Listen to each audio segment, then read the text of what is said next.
His name was Richard Hartwell, and at 47, he had everything money could buy, except what truly mattered. Standing in his corner office on the 32nd floor, Richard gazed out at the city sprawling beneath him. The glass towers reflected the afternoon sun like mirrors of ambition. He'd built his investment firm from nothing, working 18-hour days for 2 decades. Now he had the penthouse, the cars, the reputation, and a growing emptiness that no amount of success could fill. The women in his world were polished and perfect. They knew the right restaurants, wore designer labels like uniforms, and spoke in careful words that revealed nothing real. 3 failed relationships with women from his social circle had taught him something important.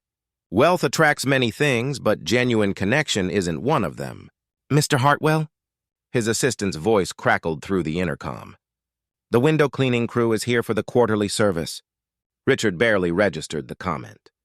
He returned to his desk, surrounded by contracts and portfolios that once excited him but now felt hollow. Outside the window, a figure appeared, suspended by cables against the impossible blue sky. It was a woman in an orange safety suit, moving with practiced efficiency. But what caught Richard's attention wasn't her work. It was the baby carrier strapped securely to her chest. Inside it, a small child with curious dark eyes watched the world from dizzying heights, completely content in his mother's presence.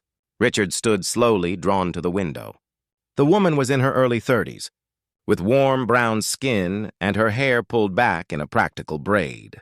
She worked with one hand, cleaning the glass in smooth strokes, while her other hand rested protectively on the baby's back. The child couldn't have been more than 8 months old. She glanced up and their eyes met through the glass.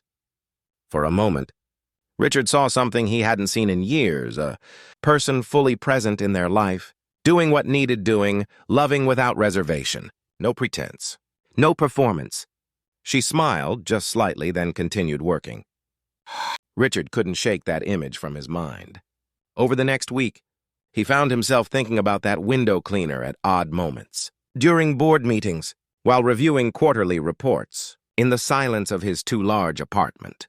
There was something about her, the way she'd brought her child to work, making the best of circumstances that were clearly challenging, the quiet dignity in her movements, the absence of complaint or apology. He'd spent so much time with people who had every advantage, and remained perpetually dissatisfied. This woman, dangling from a skyscraper with a baby on her chest, had radiated more peace than anyone he knew.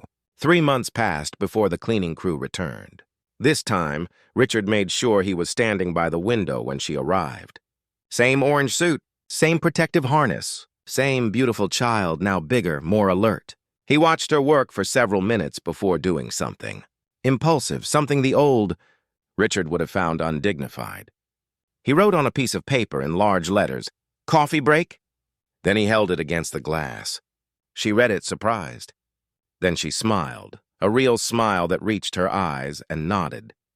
20 minutes later, Richard found himself in the building's cafeteria, sitting across from someone named Maya Rodriguez. The baby, a boy named Gabriel, sat contentedly in her lap, gumming a teething ring. "I'm sorry about bringing him," Maya said, not quite meeting Richard's eyes. "My sister usually watches him, but she's got the flu. The company lets me as long as I'm safe about it. The harness is specially designed." "Please don't apologize," Richard said quietly. "I think it's remarkable." Maya looked at him then, really looked, as if trying to determine whether he was mocking her. "I saw you 3 months ago," Richard continued. "I couldn't stop thinking about how you managed everything with such grace. I've spent my whole life building a career, and I'm not sure I've done anything half as important as what you do every day." Something shifted in Maya's expression, the wariness softening. "It's just what mothers do," she said simply. "You do what you have to for your children." They talked for 30 minutes. Richard learned that Maya had been married once, briefly, to a man who left when the pregnancy test came back positive. She'd been cleaning windows for 5 years, good work that paid decently and had flexible hours. Her mother helped when she could, but she'd recently been diagnosed with diabetes and couldn't always manage an active baby. Maya never complained. She stated facts with calm acceptance, the same way she'd approached that window. This is the situation. This is what needs doing. When she stood to return to work, Richard found himself saying, "Would you have dinner with me? Nothing fancy, just dinner? You could bring Gabriel?" Maya hesitated, her hand instinctively protective on her son's back. "Why?" she asked, and the question wasn't hostile, just honest. Richard thought about that.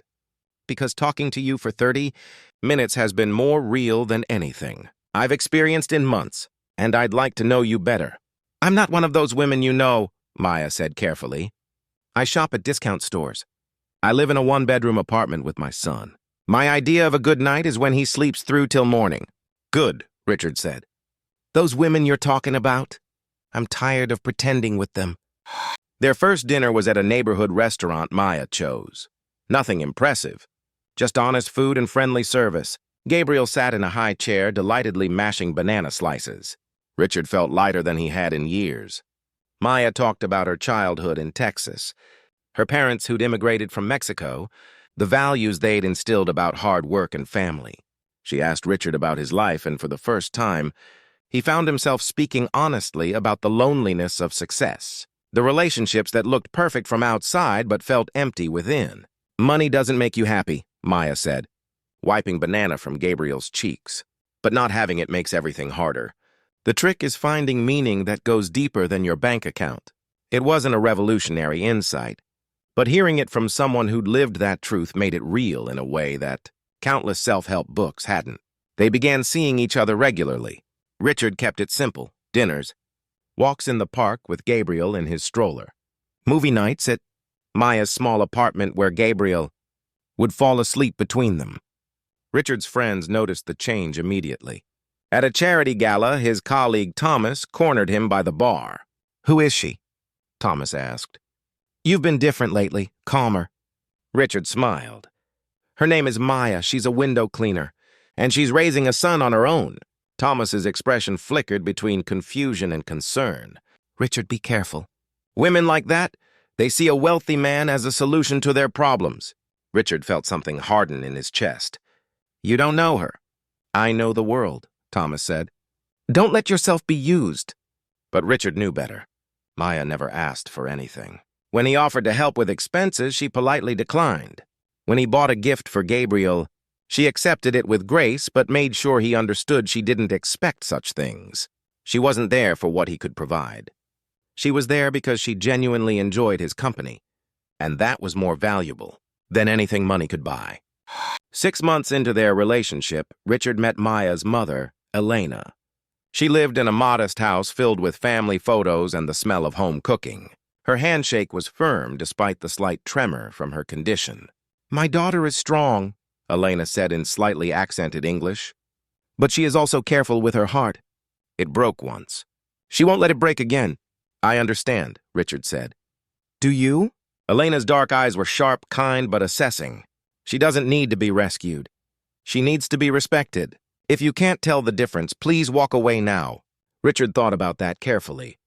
"I think she's already rescued herself," he said finally. "I'm just grateful she lets me be part of her life." Elena smiled then, satisfied. Over dinner, with Gabriel making happy sounds in his grandmother's arms, Richard felt something he'd been missing for years: the warmth of family, of people who cared about each other without condition or calculation. A year passed. Then another. Richard proposed not with a massive diamond or a dramatic gesture, but on an ordinary Tuesday evening in Maya's apartment. Gabriel, now 2.5, was finally asleep after his bedtime routine. They sat together on her worn but comfortable couch, and Richard simply said what was in his heart. "I love you." "I love Gabriel. I want to build a life with both of you, not to change who you are, but to share in it. Will you marry me?" Maya was quiet for a long moment. When she spoke, her voice was soft but steady. "I need to know you understand. Gabriel will always come first. I'm not interested in becoming someone else, someone who fits better into your world." "I know," Richard said. "Your world is what I want to be part of. You've taught me what matters." She said yes. They married quietly, just family and a few close friends. Richard moved into a house that had a yard for Gabriel to play in, not a showpiece penthouse.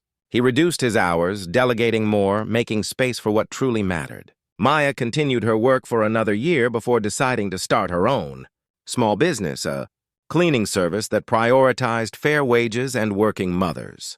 Richard helped with the business plan and initial investment, but it was Maya's vision and work ethic that made it succeed.